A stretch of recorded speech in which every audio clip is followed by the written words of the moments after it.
Welcome back, everybody, to the arcade journey. We're going to work on Galaga 88 a little bit today. Um, Quick update on the Galaga 88. I am told from Sean up at Classic Arcade Repairs that the board is okay. Everything is cool. It's been serviced and he is sending it back. So that should not be an issue. So the plan here is we're going to have a look at the Galaga 88 control panel. We're going to check the joystick out. We're going to do some cool stuff with that. And we are going to rewire the cabinet. We're going to put a whole new harness in it, power supply, isolation transformer, everything, because we're not taking any chances with something going sideways. Not with the Galaga 88. We're going to spare no expense, and we're going to do it all the way.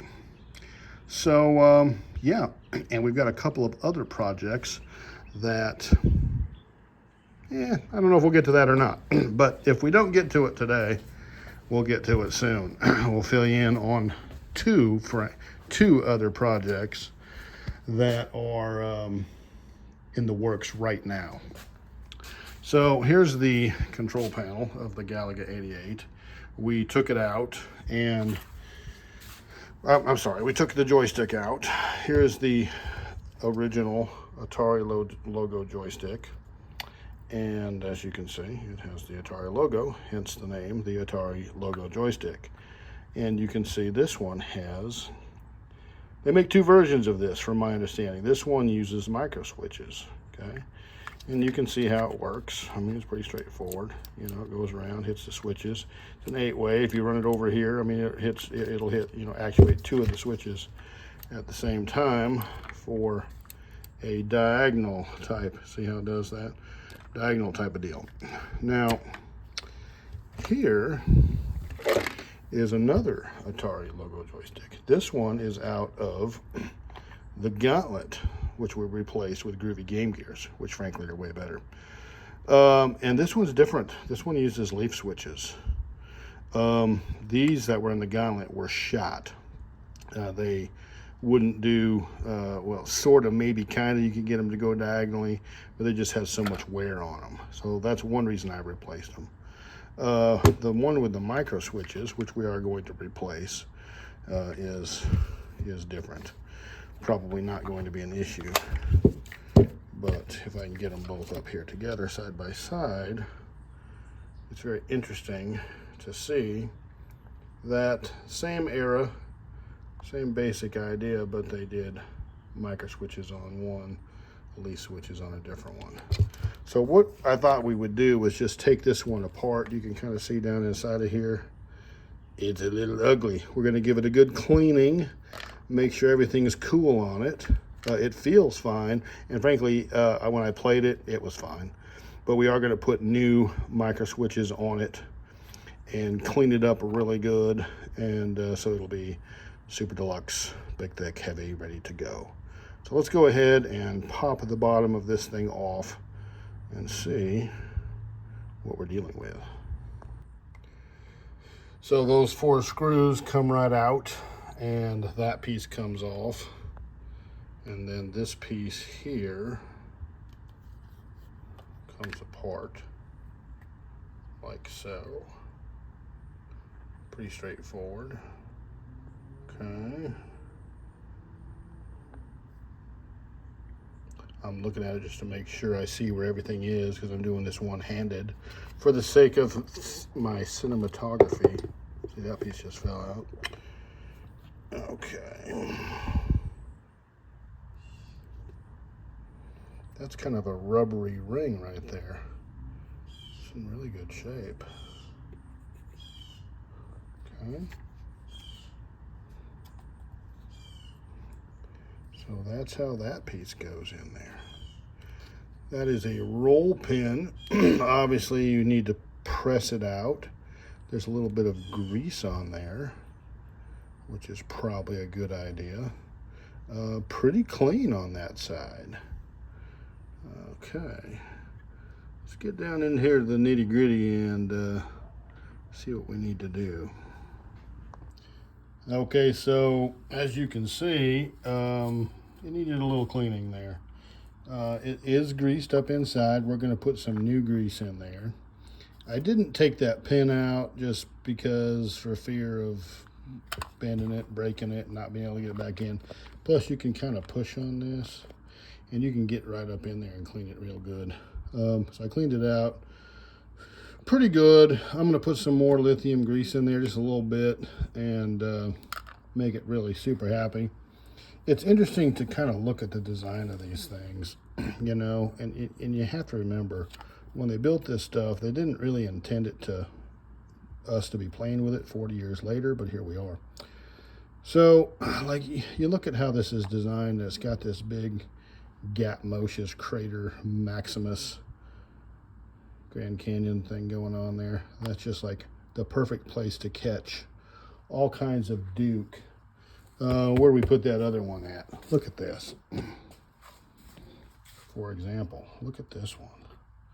Look at how much junk is down in there. You know, and that's really covered up when it's in the machine. You know, that's not like that is exposed, but I mean, I guess all I really have to say is, what were they thinking? It's not really a very efficient design. Same thing with underneath here. I mean, it just, I don't know. I guess that's why they didn't make them all that long. They're just not that super. But they're cool, and I think this is going to work just fine, so we're going to go ahead and try to use it. So, okay, so the next thing we're going to do is we're going to replace these switches. So let's go find some new switches, and we'll find a socket driver that'll fit those, and we'll replace them real quick. So just a few minutes, and voila, there you go. We put new switches on it, and we cleaned out everything reasonably well. It really wasn't that dirty, you know, on the deep down internal workings. Cleaned out a bunch of the old grease, put a little bit of new in there, didn't overdo it, and yeah, it actually feels pretty snappy. Yeah, I think it's going to work fantastic. And there you go. Now you can tell there's a little wear there on the logo, but that's okay. It's all right. It's 40-ish years old, so it's all right. It's cool. So let me show you the control panel here.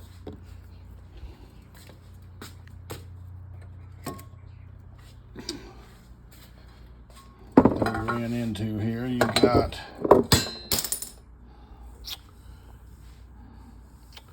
some damage, like some cigarette burn stuff here, a little carving going on. I just wiped it off. It's got a lot of wear and tear on it. I'm considering getting a new overlay for it. I'm considering that. I'm also considering rewiring all of this. May not be necessary, but I am considering it. Need to put new buttons there, new switches on the buttons too. Those buttons actually look just fine. I think we can probably let those ride. A little bit of corrosion down here. We're going to sand that off. Get a little paint on there just to make that so it doesn't get any worse underneath there. This little situation up here, yeah, very delicately we're going to have to get in here and clean this up, and then figure out what we're going to do there.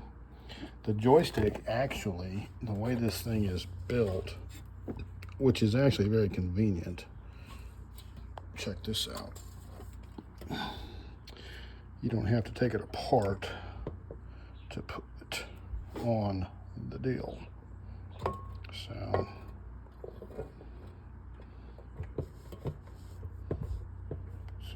it'll fit on there, something like, let's see here.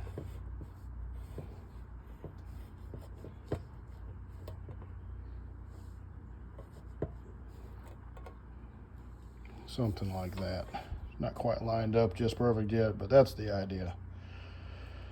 So, looks like the dust washer is underneath, of course, which doesn't help this.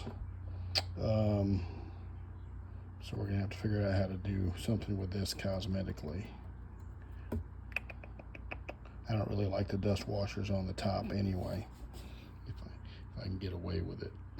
So, okay, so that's kind of where we're at with this. And oh, these carriage bolts, yeah, we'll just redo those real quick. We'll sand them down real nice, and then we'll paint them. Have nice, beautiful new carriage bolts. So yeah, okay, so we're gonna go ahead and do that, and show you a couple other things here in just a minute. So what I like to do is just hit them with some sandpaper, clean them up. You got to get your official arcade parts box, punch a couple holes in it, stick your bolts in there, and that prevents you from painting the bush. You can see the bush has been painted numerous times, which got me complained on. There was an official complaint lodged with the management of the facility about me painting the bush. So we have to alter our deal here and use the twisted quarter box for a paint catcher / carriage bolt holder. So we're shaking up the paint. This is what you want to use, people. I used to use Rust-Oleum. There is no comparison. Now Troy, up there at Troy's Classic Restorations, he turned me on to this stuff. He said this is the stuff you want to do. He does a lot of stuff on cars and like really, really technical painting. The man knows what he's talking about. And I thought, man, I always use Rust-Oleum. No, I'm telling you, there is no comparison. This Krylon Fusion is thebomb.com. It is superior in every way to the Rust-Oleum product. So, that being said, I think it's about ready. I'm going to go ahead and switch hands here.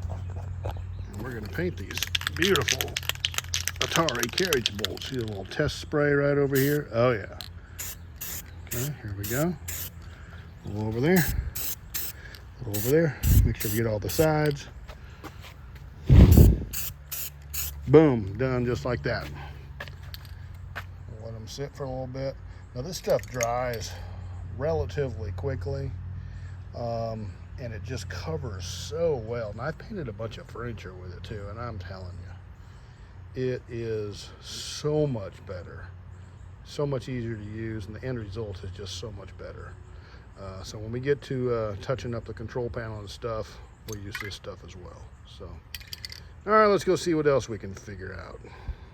All right, well, we're just gonna let that paint dry. We're gonna wrap this short video up, and got a lot to do. A lot of projects. We've got like 3 actual projects going on at the same time.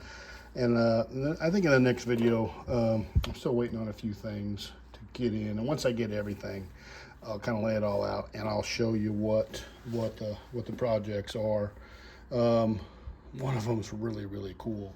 We will get back to work. We still have to do part 3 of the Ms. Pac-Man. Got a lot of Bondo body work to do on that.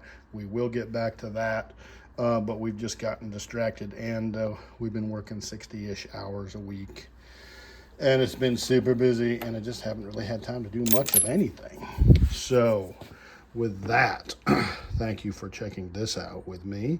Wherever you are and whoever you are, have a wonderful evening, and we will look forward to seeing everybody back on the next video.